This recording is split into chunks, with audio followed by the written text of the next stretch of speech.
Maswera sevazukuru vasekuru. Sekuru wenyu Saint ndadzoka zvakare nhasi tiine nyaya yerudo.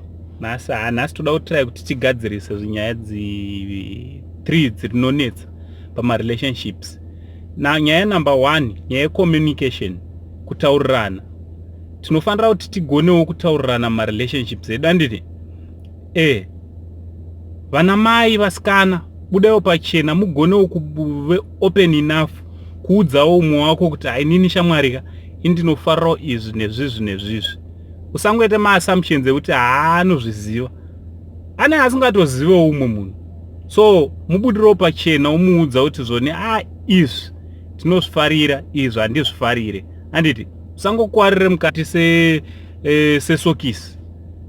Unofanira kuti ubudewo pachena. Handiti?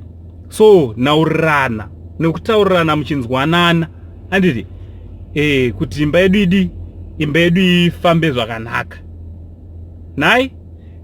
Isusu futi vana baba vakomana tinofanira kuti tinge tiri vanhuwo vanokwanisawo kufadza umwe wake, kuitawo tumajokes.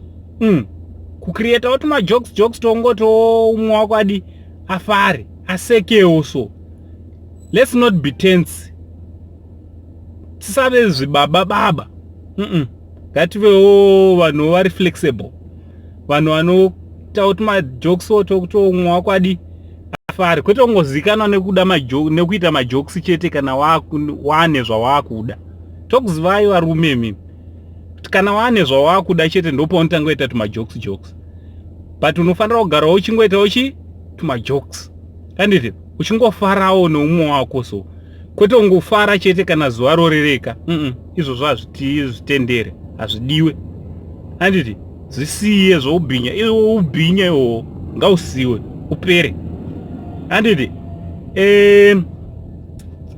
Unofanira kungoitawo turi fun ende uchizivawo futi umwe wako anofarirawo majokes akaita sei. Ufanira kuziva kuti umwe wangu ininika anofarira majokes akadai. Chimwe chinhu, ngatidzidzewo kuvawo vanhu vanomedzawo pride. Ukaresvawo unoapologizeawo. Nemo madzimai mune problem yekuti you are always right sometimes. So panyika panapa hapana munhu ari right, tinoita mistakes. So whenever paunoita mistakes ako try kuti after realizing your mistakes accept and apologize. Handiti? Accept kuva responsible yekukanganisa kwako and then apologize. Handiti? Ukangoita kuti urudo apology wakane turudo mukatika ondoona zvinhu zvichitofamba. Handiti? So let's swallow our pride kana trim relationship. Handiti? Ngatiitewo tichimedza kuzvikudza kwedu kuti zvinhu zvifambe zvakadi, zvinhu zvichitofambawo zvakanaka. So nhasi tataura zvinhu 3. Tati communication. Handiti? Tikati zoni ivawo munhu wanowawo nesense of humor, ari faniwo so kuno umwe wake. Especially mabhebhe anoda kuentertainiwa. Ukasari entertaina bhebhe wako anoentertainwa neumwe. Tobva tatiwochi kana ukakanganisa, learn to apologize. Swallow your pride and then apologize. And learn to accept, learn to take responsibility and accept paunenge uri wrong, then apologize. Handiti? Rudo rotoendera mberi, zvinhu zvichifamba zvakadi, zvinhu zvakanaka.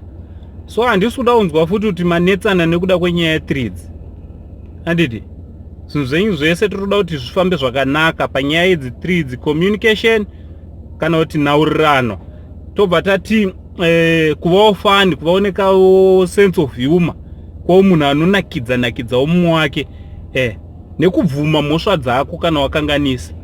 Zvinhu zvotofamba zvakadi zvakanaka. Saka vazukuru vangu, nhasi chimbogarai pamashoko iwawo kuitira zvinhu zvifambe zvakanaka. Nditi? Mangwana futi tine tichitaura zvimwe zvinokonzeresa kuti marelationships asafamba zvakanaka, zvinokanganisa dzimba dzedu, For any suggestion, any contributions, you can go to the comment box and then muba mano tauro zvamunosuggesta nezvamune muinazvo kuti dzimba dzeduwo dzemazimbabweans all over kwese kwatiri nemarelationships edu zvifambe zvakanaka. Thanks very much for joining me today. My name is Uncle Saint Steve and I hope to see you again tomorrow. Please, kana usati wasubscribe to this channel, subscribe to this channel and muamaisa like and then share ma videos awo anditi kuti tiuye tizobatsirikana takawanda because kana dziri dzerudo tinadzo every day and we live in love every day. God bless you. Muve nezuva rakanaka kwese kwamuri anditi. Okay.